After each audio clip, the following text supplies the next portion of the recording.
Okay, I am also the recipient of the first honorary master notary award of 2021. I published a book last year called the Apostille Agent Survival Guide, a wonderful book on the subject that we're going to be talking about today. I'm a faculty member and an instructor in Notary Business Builder, and that's just a few of the things I do in my spare time. Um, all right, the goals of this course. One is to teach you what it would be like to become an apostille agent. This is not a how-to course. This is an outline so that if you've ever said to yourself, I wonder what an apostille agent is. I wonder if that'd be good for me. I wonder if I would like it. This what it is, what it could do for you, how it could enhance your income stream, how you could develop these new skills, and how you could be part of a group of notaries doing something very new and very different. One of the most important things that you need to know is that checking your state guidelines is critical to doing this job. Critical. That means that I'm from Pennsylvania. And that means that if I get a job in Texas or Utah or anywhere else, they may not do things the same way as we do them here in good old Pennsylvania. So we need to accustom ourselves to checking state guidelines and saying, okay, Pennsylvania charges $15 per notary for the Secretary of State, but Chicago only charges, I think it's $3.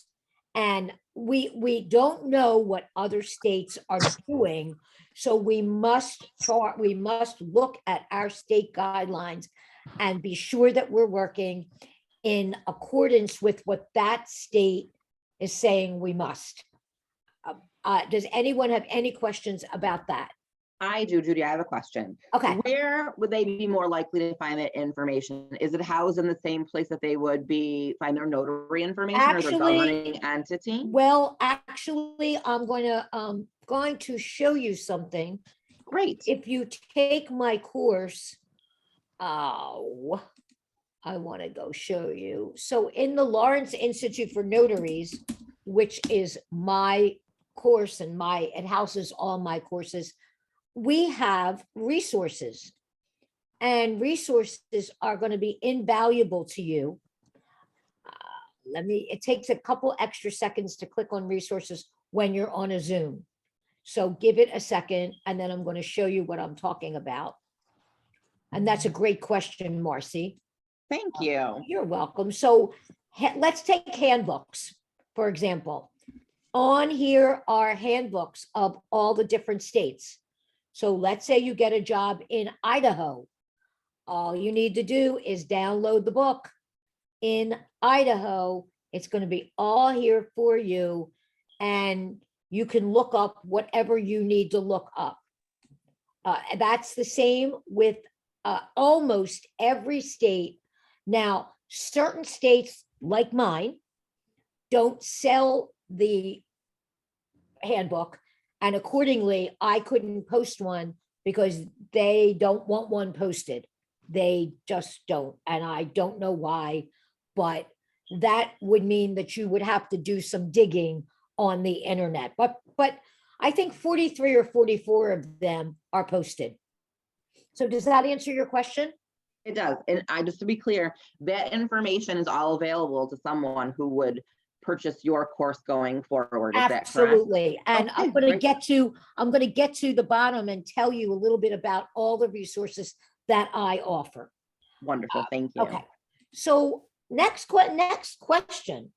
What are the benefits of you becoming an apostille agent? Because we don't do things just because we think it's a pretty word, or, it's a nice course and we like Judy. We don't do that. We try to figure out what are the benefits for me, you as a notary. So the first benefit is you're adding this trending new service to your business. Now, that may sound hokey to you, but when someone comes in your office and they see, or forget that, looks at your business card, because not everybody has an office, but someone looks at your business card and they see that you have a list of 10 different services, they're going to immediately think, well, this person's pretty sharp. She didn't, or he didn't just stop at how to notarize an affidavit. They have fingerprinting, they have apostilles, they have Ron, they have all these different things.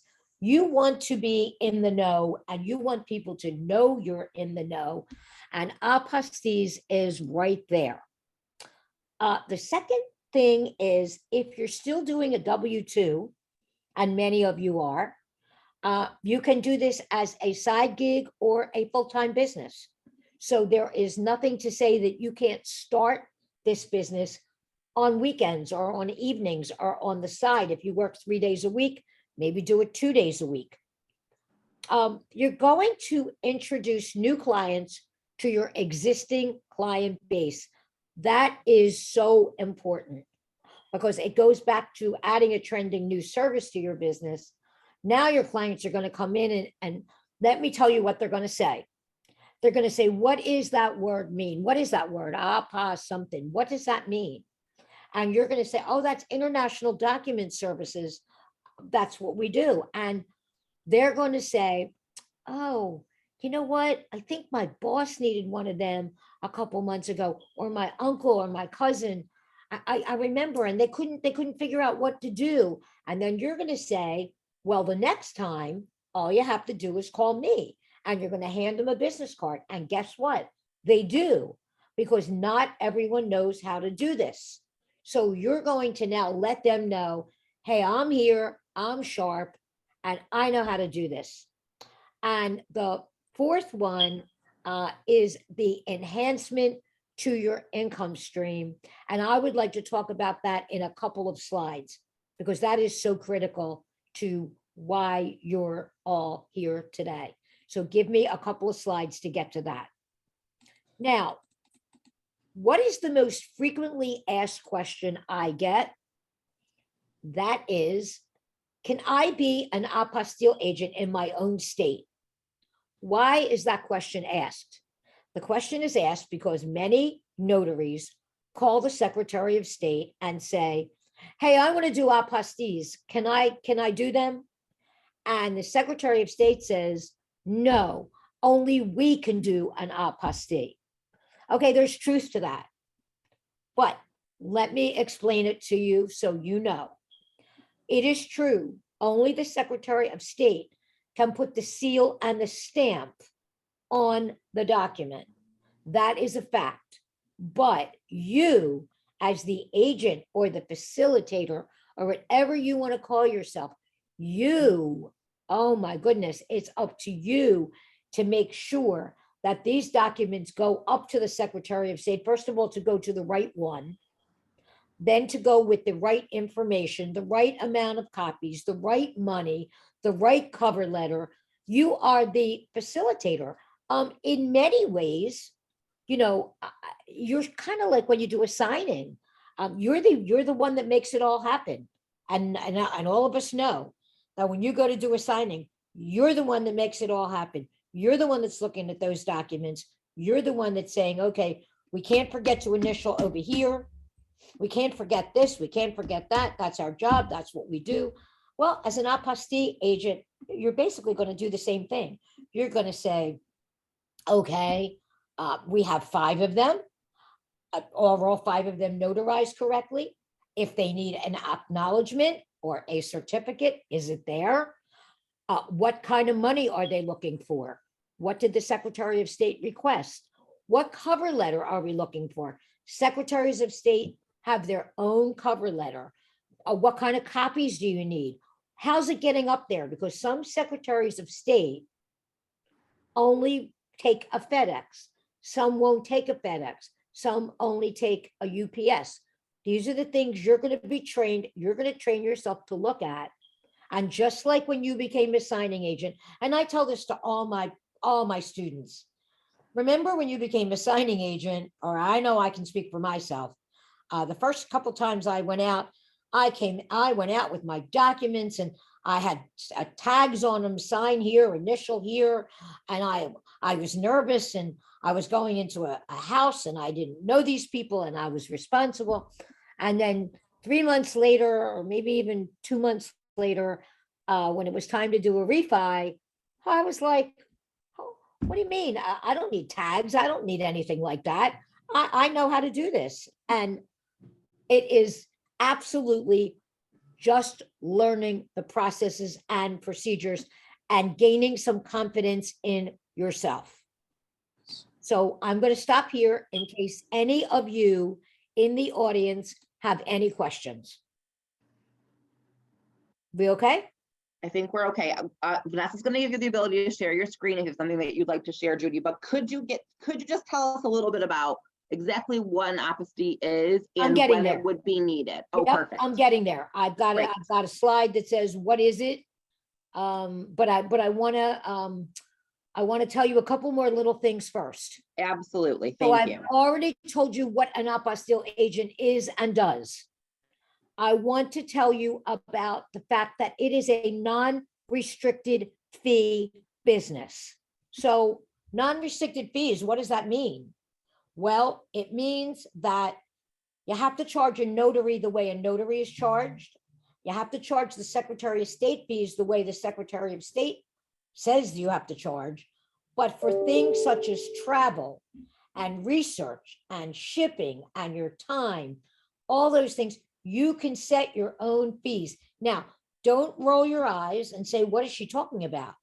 She's saying like I can charge anything I want. Not true. You need to look at what the market bears in your state. And very quickly, I will tell you, in New York, if you go to get a bagel and a cup of coffee, it could be $26, $27. In Philly, where I live, right across the street, it's $6 or $7. So you have to be the one to look at your competition, look around, and see what people in your area are charging, and then be competitive. Maybe even charge a little less so you can get some jobs. And then once you get a couple jobs under your belt, raise your prices a little bit. But be sure to know what the market bears in your area. I'm so jealous of what people can get in New York because they can get double what I get. But if I went out and advertised that, I wouldn't get any work. So that is what that is. Now, what is an apostille? I'm going to read this twice. An apostille is a cover that is attached to a document which has been authenticated and or legalized, allowing that document to be used in a foreign country. I'm going to read it one more time. An apostille is a cover that is attached to a document which has been authenticated and or legalized, allowing that document to be used in a foreign country. So let me explain that a little bit. It is a cover and it is attached. So if you send a birth certificate up to the Secretary of State, they're going to return it with a cover that says, that has the state seal or the state stamp, and they're going to return it and they are going to say, okay, this can be used in Portugal, or this can be used in Israel, or this can be used. That is what it is. It is the cover that's attached to the document that gives that person the okay to use it where they need to use it. Now, hear me out, because I'm sure you're going to have a lot of questions. So let me read to you what the definition of an apostille is. There's about 500 of these depositions on the internet, but Maryland is what I like the best. So let me read this to you. Apostilles do not certify the content of the document. They do not grant authority, and they do not give additional weight to the content of the underlying documents. They may never be used for the recognition of a document. What does that sound like to you? Give me a clue if you, what that sounds familiar to you. Because to me, that says exactly what we do as notaries. We do not certify that the document's great. We don't go to the table and say, oh, Mr. Miller, this mortgage is just wonderful. It was written so well, and I think your bank's going to love it. We don't do that. We don't grant authority. We don't give weight to the document. We don't do anything except authenticate the signers of the document. And as an apostille agent, that is your primary job. So when I come to you and I say, Marcy, I have a power of attorney here, and I would like you to notarize it for me and get it apostilled, you are not going to tell me that the power of attorney is just beautiful. And you're not going to tell me that you think that my father will love it and he'll really like it a lot. And you're not going to tell me that the bank's going to recognize it. You're going to say, can I see your driver's license or your passport? And you're going to watch me sign it. And you're going to authenticate my signature. And you're going to send it to the appropriate Secretary of State. Does that make sense so far? Because I've got more. Yeah, I think I'm clear. Anybody have any questions? Anybody have any questions? Okay, so now we've defined what it is, but let's talk about where does it go? Because I see on Facebook all the time, you don't need training, don't waste your money, just put everything in an envelope, write a check, send it to the Secretary of State. I implore you, if you don't take my course, take a course, because this is not true. There are many different ways that you have to do this. So let me give you 2 examples, which I think will clarify this for you. I'm going to Marcy's office and I'm saying, Marcy, I have a power of attorney. And this power of attorney, now I'm in New York and I live in Pennsylvania, but it hasn't been notarized. And I'm here, Marcy, and I really need you to do it. So you say, okay, sure. You have ID? Yeah, sure. Marcy, now you sign the document and you notarize it. You can send it to the Secretary of State in New York. And the reason you can send it to the Secretary of State in New York is because you notarized it in New York. So you are the notary, and because you're the notary, New York now owns that document. Okay, before you say anything, let me do another scenario. I'm coming to Marcy's office and I say, Marcy, my name is Judith Lawrence, and I have this power of attorney, and it has been signed and sealed and acknowledged and everything in Pennsylvania, but I had to leave town. And so I need you to get it apostilled for me. Okay. Now, because it's been signed and sealed and stamped and fixed and everything else, Marcy will have to get it apostilled for me in Pennsylvania, because that document now belongs to Pennsylvania because it was notarized back in Pennsylvania. So we're talking about where the document originated. If I came to Marcy with a birth certificate of my children who were all born in California, Marcy would have to get those documents apostilled in California. Why? Because those birth certificates originated in California. Does that make sense? Yes. Yes. Yeah.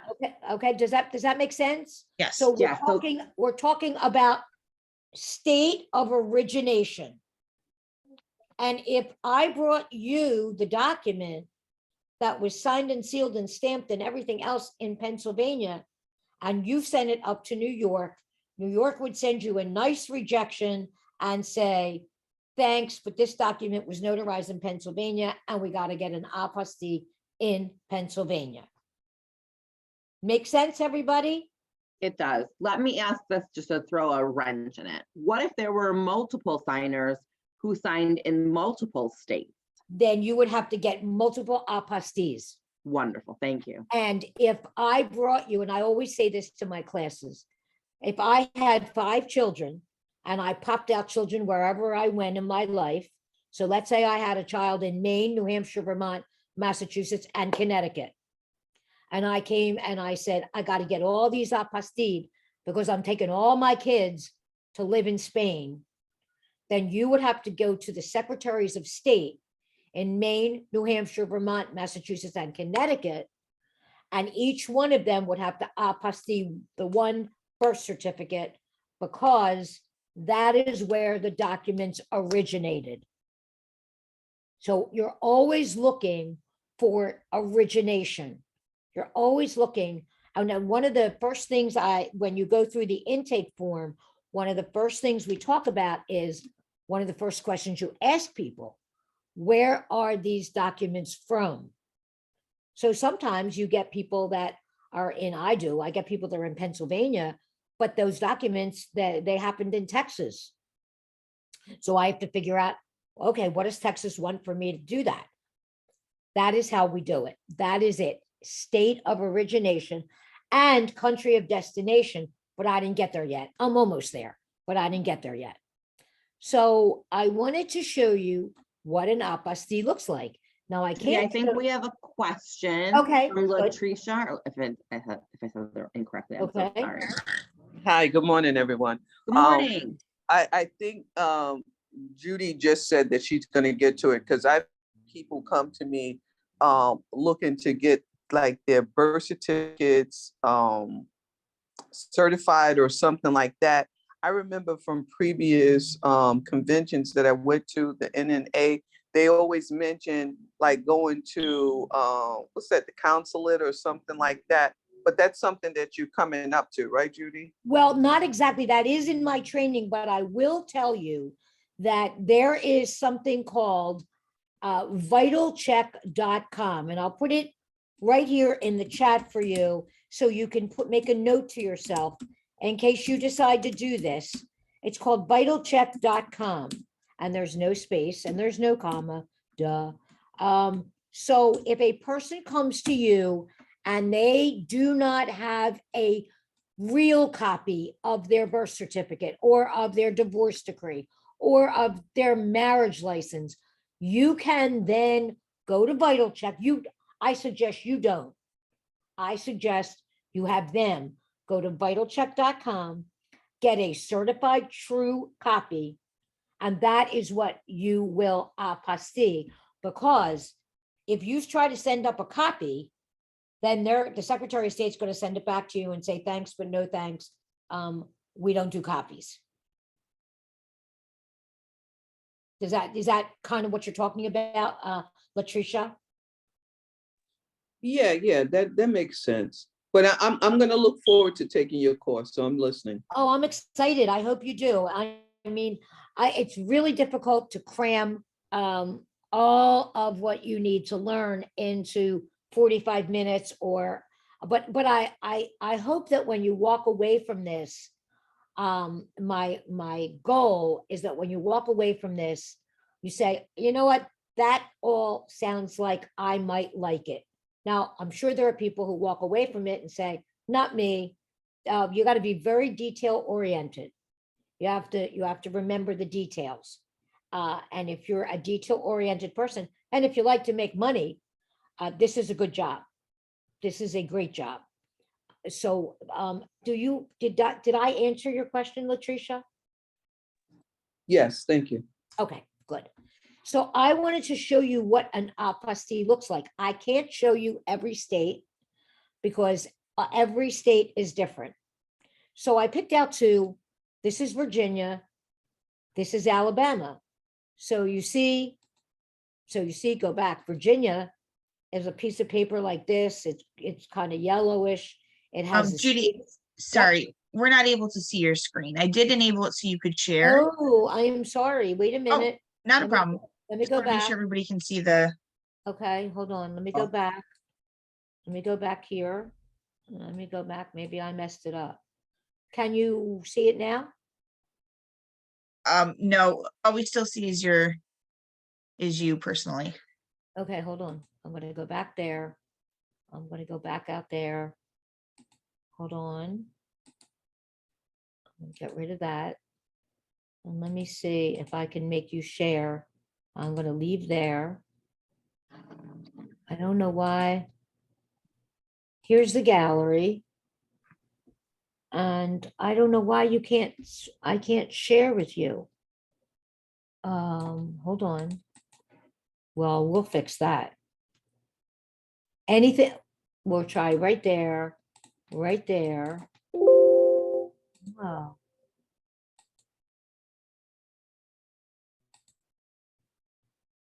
Nope. You can't see that, right? No, it says, I mean, I made the Zoom so that multiple people can share simultaneously. Yeah, no, I had it on multiple shares. Let me see. Share screen. Share. Oh, there we go. Okay, good. Okay. I'm going to use the state of Alabama as a good example for something I want to tell you about. Every state in this country is different. Some are blue, some are green, some have a big, Michigan has the great seal in it. Everything's different, but everything has one commonality that I want you to train yourself to look at. And that commonality is, I'm going to go back up here for a minute so you can really see. Hold on. Let me just go back here. Okay. That commonality is number 8, which is a number. And that number is the way you would trace this thing if it ever got lost. So every state has this commonality, this number. And what I suggest to you is when you start to do this job and you deliver something to a client, keep some kind of record of the client's name, the date, and that number. Because if a client ever says to you, well, I was driving in the car and my apostille got blown away in the wind and I need it, you're going to have to call your Secretary of State. And that number is a good place for them to start. You also might want to keep a record of your check number, because in Pennsylvania, the check number means everything to them if they have to trace. So we talk a lot more about that in my course. So what I wanted to talk about is we've already talked about state of origination. So origination means where it happened, where it got notarized. You know, some documents don't get notarized, like your vital statistics documents don't get notarized. Your birth certificate, your death certificate, they don't get notarized. So you want to know, where did this thing come from? Where did this person die? So whether their kids lived in California or Louisiana, it doesn't matter. Where the act happened, where their person died, is origination. Now let's talk about country of destination. Okay, I'm going to talk about, before we talk about country of destination, Marcy asked me a question. Give me some reasons why people might need an apostille. So here are just some. Going to work in another country, going to school in another country, giving someone a power of attorney in another country, getting an FBI background check in another country, moving to Israel, getting a job transfer, getting married, a destination wedding, adopting children, establishing a business, teaching abroad, overseeing patents, banking matters, and that's just 12. That's all that is. There are a zillion reasons why people might need an apostille. So if you're thinking that there's not a lot of work, Let me give you a brief statistic. Last year in the United States, we recorded 340,000 destination weddings. I'm not kidding, 340,000. The average destination wedding gets 2 apostilles, or requires 2 apostilles. So 340 and 340 is 680,000 apostilles. I did not do 680,000 apostilles last year. I must confess, I didn't. I wish I did, but I didn't. So there's enough work for all of us in this room and then some, and there's enough room for us to help each other grow. You know, when I first started doing this, people said, why are you teaching this? You're teaching your competition. I don't feel like that. I feel like if Marcy gets work in Pennsylvania, she's going to call me and say, Judy, I'm going to send you this because it's Pennsylvania and you could probably do it faster than me. And if I get work in New York, I'm going to call Marcy and say, hey, Marcy, like, let me walk you through this in the beginning. And then afterward, let me, you do this. And then, I'll make something from what you're doing. You'll make something for what I'm doing. I don't know. Vanessa, where are you from? I work in Rochester with Marcy. Okay. Latricia, where are you from? I'm from New York City. All right. Oh, New York City. Okay. New York City. You might want to think about joining my courier service because we often need couriers in New York City, which is something I'll talk about at the end, but let's keep going. So we're talking about country of destination. Now I'm going to give you just a sneak peek. In 1961, many countries joined what is known as the Hague Convention.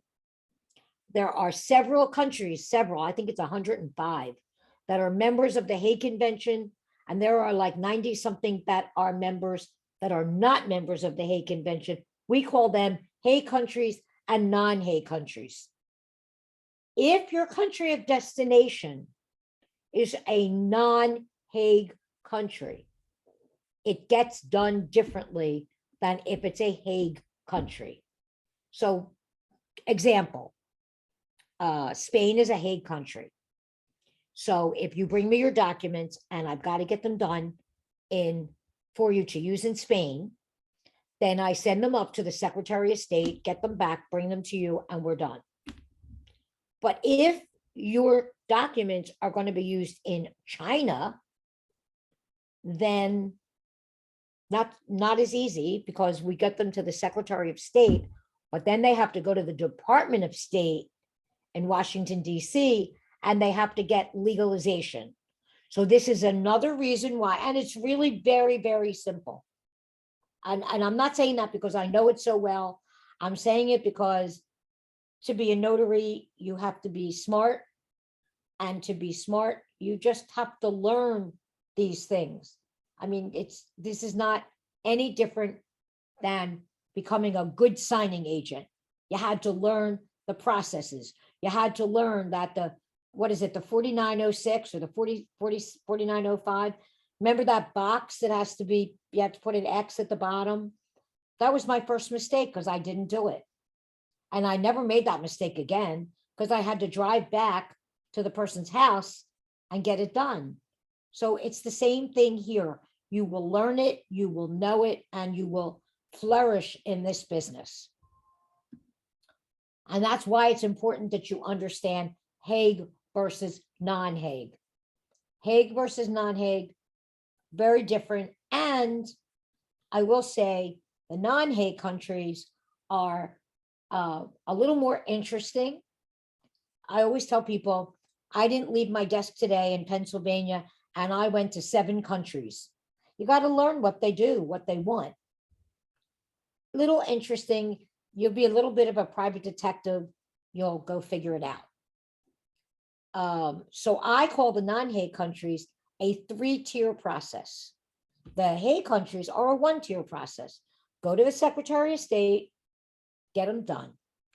But the non-Hague countries, you go to the Secretary of State, then you go to the Department of State, and then sometimes your client will ask you, to have the documents presented to the embassy. So it could be a 2-tier or a 3-tier process. Anybody have any questions? Okay, moving on. So I want to talk a little bit about my course. It has a lot of information. You'll learn how to start the business. You'll learn how to find clients. You'll learn how to review the documents, and you'll learn a lot more. I have the course online, close to 4 hours, but I also teach it one Saturday a month live like this. We spend about 3 hours together. It's really great because it's very interactive. People ask questions, and I don't know, I can only speak for what I think. And what I think is that when someone asks a question, it triggers something in your own mind that maybe you would have asked or could have asked. And there is no, you can do both for the same amount of money. You don't have to pay more. You can do both. You can do the online and you can do the live. 1 time per month, live Zoom course, which is what I told you. And hold on 1 second. And then I also had decided this year that I was going to focus on implementation and evaluation. What does that mean? It means a lot of times people take my course and they write to me after the course and they say, "Oh, Judy, I loved your course. It was wonderful. Best thing I ever did." And then 8 months later, my phone rings and they call me and they say, "I took your course about 7, 8 months ago. I never did anything with it. And now I got people on the phone that want apostilles. What do I do?" So in order to try to fix that, what I did was I said, 30 days after you take the course, set up an appointment with me. Tell me what you did. Did you implement the course? Sometimes there's real valid reasons why you didn't. Maybe your parent needed you. Maybe your children needed you. Maybe you had a problem with whatever and you just didn't. But maybe you just woke up the next day and went back to signing and said, and kept on saying, "I have to do this. I have to do this." Whatever it is, we want to try and help you implement, and if not, evaluate why you didn't and help you get on the track, because you're spending your money, you're spending your time, and you should use it. And that's what I'm here for. We have the best feature of this course. The best, the best, the best. Bill Soroka always says that Judith Lawrence has an idea every 5 minutes. That's probably true. But this was my best one. We have once a month, we have a study hall. And it's just like when you went to school. We meet, it's no extra charge. It's the same thing that you pay for when you pay for the course. And everybody sits there and says, "Guess what I did this month? I did really well. I had like 10 of them or 20 of them, or guess what? I had 3 times people called me and I didn't know what to say to them." And so then people other than me give advice and say, "Well, this is what I would have said to them," or "This is maybe how you could have made it work." It is so good that this month I actually added a second one because people are really, really liking study hall. So that you are entitled to that as well. I told you about the business implementation call. I cannot speak highly enough about Judy Lawrence's apostille course. There are so many different ways that you can learn the information through the course, and ways in which that information is reinforced and supported through not only the online modules and the actual Zoom class, but the monthly study halls are probably by far one of my favorite features, because of the fact that we get to ask questions, hear from both Judy and others in the group, and share information and stories that truly are beneficial beyond what I expected. And what I like most about study hall is it's a very safe place.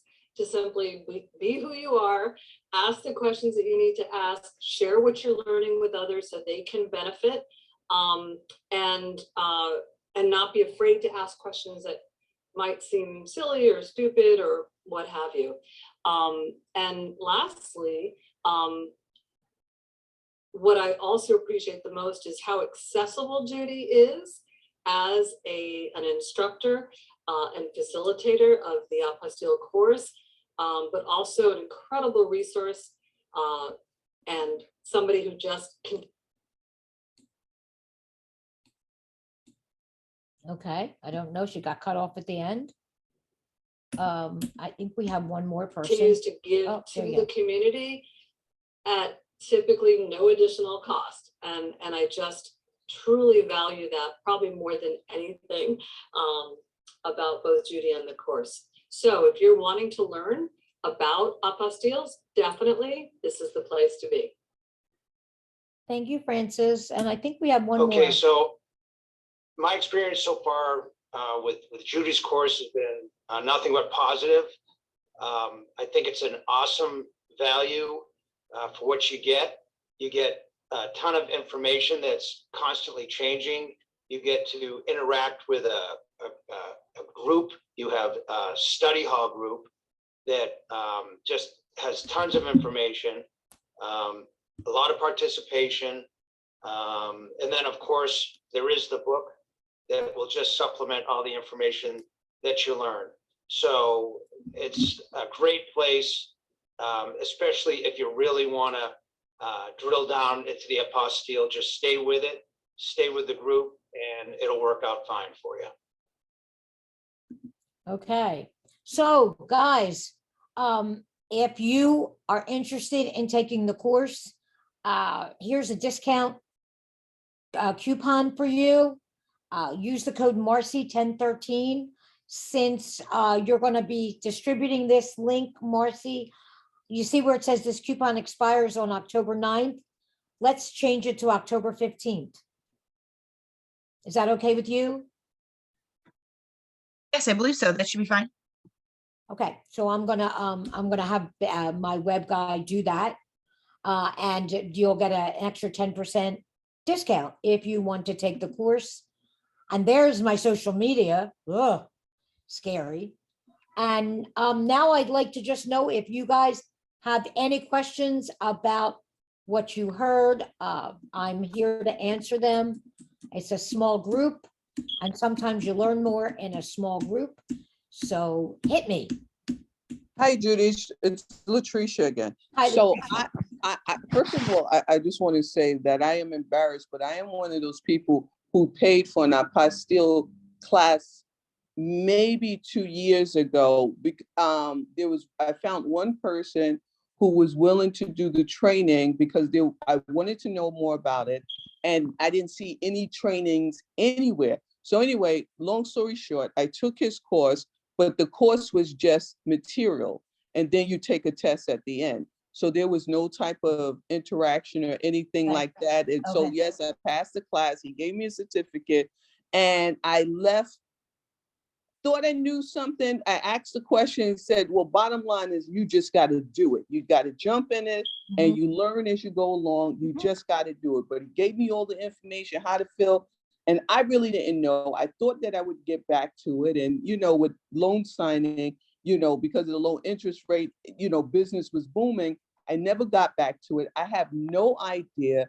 So I like the fact that you're offering support, that you're checking back in, because I can't tell you one thing about it. And I've had people approach me on it. And yes, I'm like, yes, I did. I'm certified, if that's a word. Latricia, I'm gonna make a suggestion to you. When somebody approaches you, don't turn them away. Just say, I absolutely, I'm on another line, but let me take your number and I'm gonna get back to you within 10 or 15 minutes. And then call me or someone else and take the work, because what'll happen is you don't know what you might be giving up, and it isn't this job, it's future jobs. You see what I mean? Yes, that makes sense. So Well, I tell people all the time, just say to somebody, I'm on another line, but I absolutely can help you. And can I get right back to you? And then do it. And you don't have to do it. Someone else will do it. I'll do it. And that way, the next time they have something, they're going to call you back again. And by the way, anybody that you work with that does things for you or with you should share some of the profit. Yes. Well, I definitely plan to take your course, because like I said, I took it over 2 years ago. I can't tell you one thing about it. I'm somewhat familiar with it, but I don't know the work. And Okay. now, you know, things are slowing down tremendously. Right, they are. I need to find other things, Right. you know, Right. make money. Right. So- Well, I will tell you that I hope that we see you. I have a lot of stuff coming up tomorrow. I'm having fourth quarter roundup. And fourth quarter roundup is free. All you have to do is go to Eventbrite and sign up.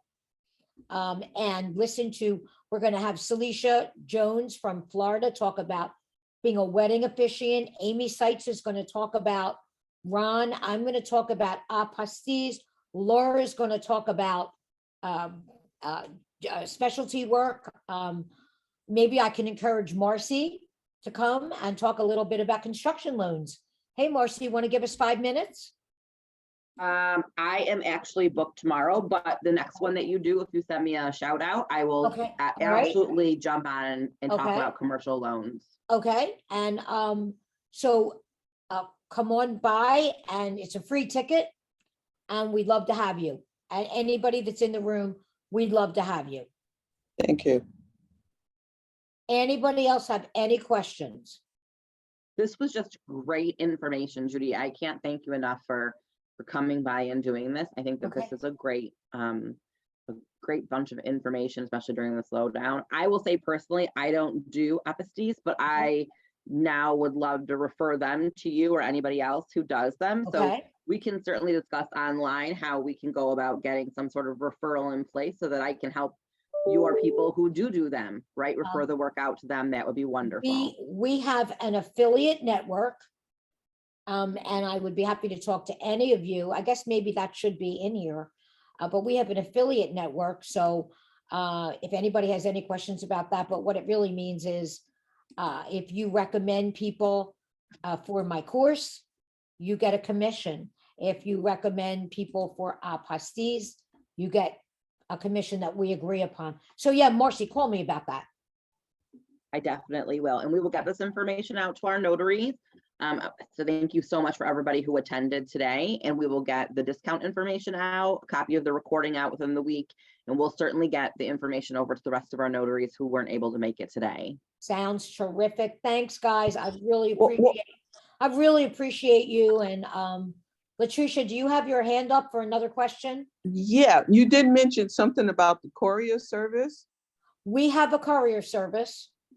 It's called Apostille Direct and USA. And Apostille Direct USA has couriers in almost every city. So let's say you're in New York, but you get hit with a job in Texas. You can go on the database and you can look for a courier in Texas, and you can make a deal with that person and say, I have 5 apostilles, they need to be done in Texas. How much will you charge me? And that person will tell you how much they charge. And then you will overnight the documents to that person. That person will get them done and overnight them back to you. I do not suggest that you discuss this with your client. I have never told a client that I don't do everything. I guess they think I'm Superwoman. I do often use the expression, if I was working in New York, I probably would say my New York colleagues or my New York office that I work with. But I would not say, I can't do your documents, but I can find somebody in Texas.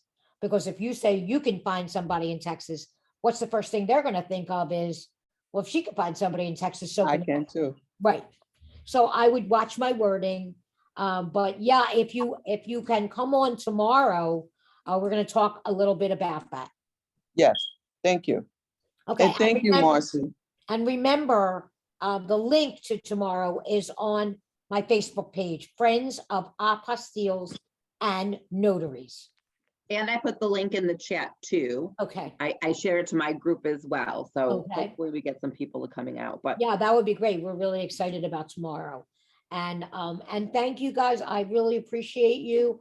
I appreciate your listening. If you have questions, reach out to me. I never mind answering a question. Just text me or email me, or call me. But I beg you, don't do all three at the same time. Yeah. I implore you. I think if there's anything I would change about the business world post-pandemic, it's people email you, then they text you to say they emailed you, and then if you don't respond to that text or that email, they call you all within 5 minutes. Judy, this is why we're friends, because we share that same Oh my God. pet peeve. Oh my God. It makes me insane.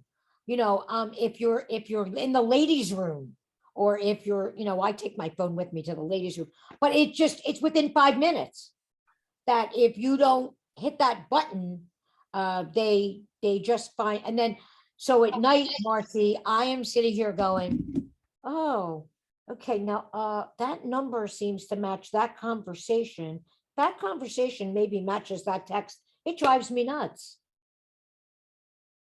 We do love that whole instant gratification piece that occurred right during the Instant pandemic. gratification, got to know immediately. Anyway, guys, I'm going to go. I will see you soon, hopefully tomorrow. And thank you again for putting up with me. Thank you so much. I really appreciate your time, and I hope everyone has a really great weekend. Yep. Bye-bye. Thank you. Thank you. Bye. Thank you. Have a great day.